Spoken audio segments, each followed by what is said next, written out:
সকাল থেকে এত তাড়াহুড়ো যে আমি ক্যামেরাই অন করতে পারিনি, অনেকটা দেরি হয়ে গেছে। একেবারে বেরোলাম, বেরিয়েই ক্যামেরাটা অন করলাম। মাম বেরিয়ে গেছে মামের মতো কলেজে, রায়ান বসেছে পড়তে। রায়ানের কালকে এখনও একটা এক্সাম বাকি আছে, ইংলিশ। আর ওর বাবা সকালবেলা বেরিয়ে গেছে চেম্বারে। তো তারপর তাড়াহুড়ো করে বেশ কিছু কাজ করতে গিয়ে দেরি হয়ে গেছে, কারণ আজকে দিদি অনেকটা দেরি করে আসছে। আর মামের টিফিন একদম গোছানো চলানো। দাঁড়াও, ফোন আসছে একটা, আসছি।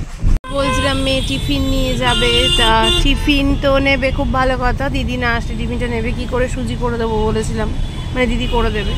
তারপরে আমি ওই সমস্ত সবজি সবে কাটতে শুরু করব। সুজিটা ভাজতে দিয়েছি, সেই সময় দিদি ঢুকেছে। এই করতে গিয়ে প্রচুর দেরি। তারপরে জামা কাপড় ছিল অনেকগুলো, সেগুলো কেচে মেললাম, রায়ানকে খেতে দিলাম, মামের টিফিন গুছিয়ে দিলাম। মাম গেল, তারপর নিজে একটু খেলাম, বাপিনের খাবারটা নিলাম, নিয়ে বেরিয়ে গাড়িতে বসে মনে পড়লো যা ব্লগটা তো আর শুরুই করলাম না, তাই ব্লগটা শুরু করলাম। Good morning everyone. আবার একটা নতুন সকালে ঘরে বাইরের তরফ থেকে তোমাদের সবাইকে ওয়েলকাম। আশা করছি তোমরা সবাই খুব ভালো আছো, আমরাও আপাতত ঠিকঠাক আছি। কি সুন্দর না আকাশটা, একদম রোদ ঝলমলে আকাশ। হয়তো সাউন্ডটা একটু এদিক ওদিক করে আসতে পারে, কারণ এখনও এসি চালাইনি। এসি চালালে না আর বাইরের হাওয়াটা নেওয়া যায় না, যতক্ষণ এসিটা না চালিয়ে থাকা যায়। এসি চালালে ব্যাস আর আমি কাজ নামাতেই পারবো না, তখন কন্টিনিউয়াসলি আমাকে এসিটা চালিয়ে রাখতে হবে। তো যাই হোক, এই হচ্ছে ব্যাপার। হে ভাবলাম তো একটা জিনিস নিয়ে বেরোবো, ওটা নিচে নিয়ে বেরোতেই ভুলে গেলাম আমি। ঠিক আছে, যাই হোক, চলো এখন যাওয়া যাক। আগে বাপিন কেমন আছে, বাপিন যদি একটু ভালো থাকে আজকে চেষ্টা করব বাপিনকে একটু দেখানোর ভিডিওতে, আদারওয়াইজ দেখাবো না। তো চলো এখন যাওয়া যাক, পরে আসছি, সাথে দেখো, দেখতে থাকো। যতটা জ্যাম ভেবেছিলাম রাস্তায় হবে ততটা জ্যাম নেই রাস্তায়। রাস্তা একটু ফাঁকাই আছে তুলনামূলক, যদি অফিস টাইম 10:30 বাজে। যাই হোক, দেখি কখন পৌঁছি।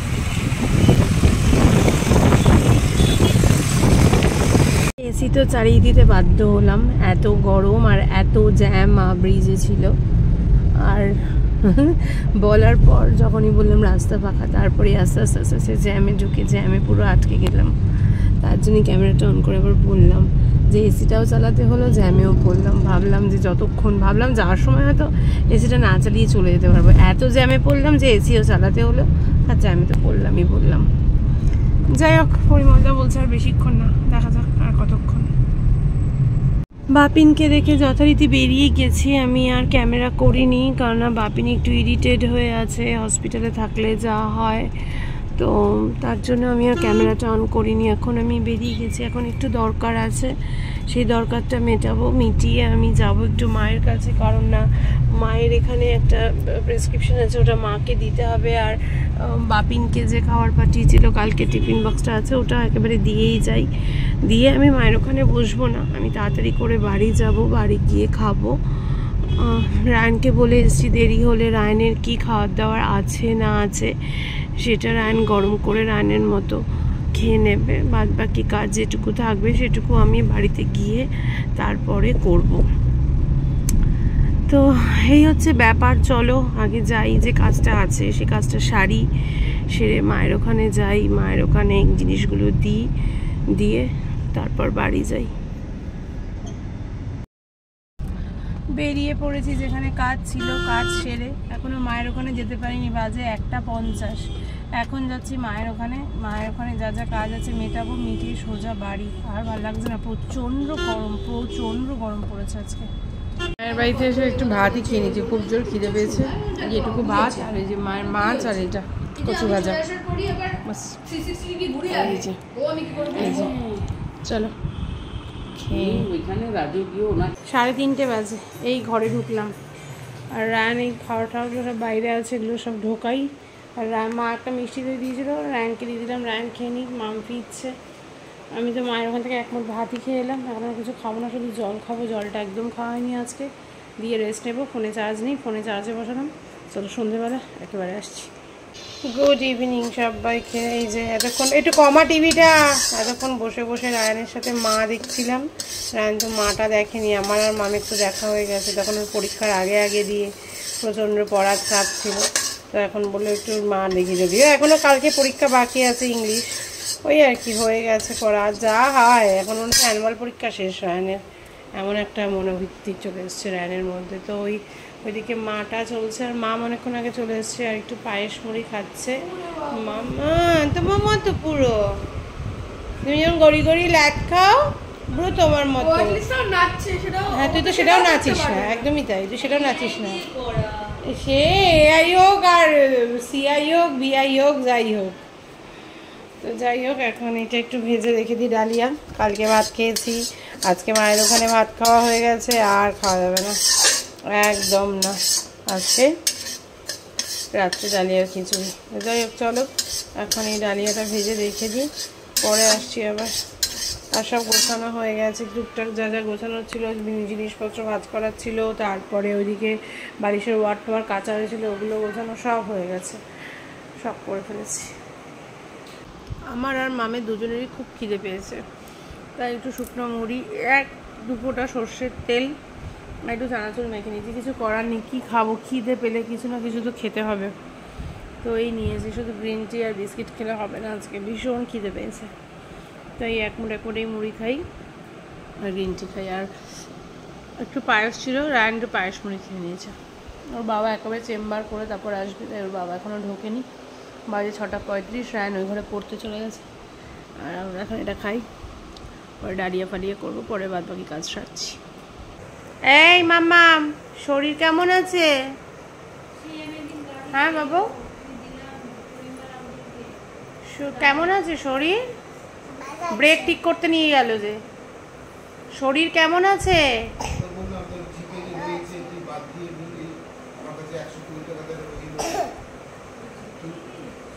মাম্মাম শরীর কেমন বলো? ভালো আছে? শরীর খুব খারাপ। আর এই যে এতক্ষণ ধরে আমি আর ব্লগ করতে পারিনি, ডলি শ্রেয়া স্বর্ণা সব এসেছিল, ডলি আর শ্রেয়া ওই টুকটাক জিনিসপত্র নিল, আর স্বর্ণা এসেছিল পুচকুকে রেখে একটু ওষুধ কিনতে গেছে তার জন্য। আর মাম বসে যে হিসাবপত্র নিয়ে সব, মানে হিসাবপত্র তো আমি পুরো একদম মাথাটা খারাপ হয়ে যাওয়ার মতো পাবলিক, আমার কিচ্ছু মাথায় থাকে না। আর ওইদিকে ডালিয়া করতে ভুলে গেছিলাম, এখন ওই যে ডালিয়া বসিয়েছি। আর এই হচ্ছে ব্যাপার, বাজে এখন দেখো কটা, 9:45, ব্যাস আমি এখন বসে বসে টিভি দেখছি। বসে গেছি খেতে, খাওয়ারে অনেকটা আছে। হ্যাঁ খেয়ে নে ডালিয়া আর ঢ্যাঁড়স ভাজা, পেঁপে সেদ্ধ, লেবু নিয়েছি, ট্যাংরা মাছ, চিংড়ি মাছ, ওইদিকে পেঁপে দিয়ে মুগের ডাল আমি নেবো না, মাম নিয়ে নিচ্ছে। আর এইদিকে রায়নের বাবা ভাত, আমি আর মাম ডালিয়া। মাম ট্যাংরা মাছ দেখে একটু খেতে চেয়েছে, তাদের মামার জন্য একটু ভাত রাখা হয়েছে। চলো এখন আমরা ডিনারটা সারি। আর এইদিকে এই যে এখন খেতে বসলে একটা বাধা ধারা শুরু হয়েছে, সিরিয়াল এই দেখা, টিভি দেখা, সিআইডি। তার লাইটটা ধরা, তোকে দেখা যাচ্ছে না, তোর গিফটটা তোর পছন্দ হবে। তোর বাবার আর তোর ডিলটা আমি সবাইকে শোনানোর জন্য ক্যামেরাটা অন করলাম। কি ডিল? কিন্তু সেটা আবার দিলে পরে তোর মা বলবে রায়ান কি ডিল? বাবার সাথে বল, সবাইকে, সবাই শুনুক। বাবার জন্য কি এমন একটা গিফট নেবে যেটা আমি চাইছিলাম, আর তুমি নাকি বলবে এটা কেন কিনে দিয়েছো ওকে? ও চাইছিল সেটা, তার মানে ওরকম চেস বোর্ড কিনে দেবে আবার। ভেরি ব্যাড, তুমি যদি চেস বোর্ড নিয়ে এসেছো আবার। না শোনো, আমি বুঝতে পারি, আমরা তো ফার্স্ট বুঝতে পেরেছি। হ্যাঁ চেস বোর্ডই দেবে, আমি ওটাই বলবো। কেন তুমি নিয়ে এসেছো চেস বোর্ডটা আবার?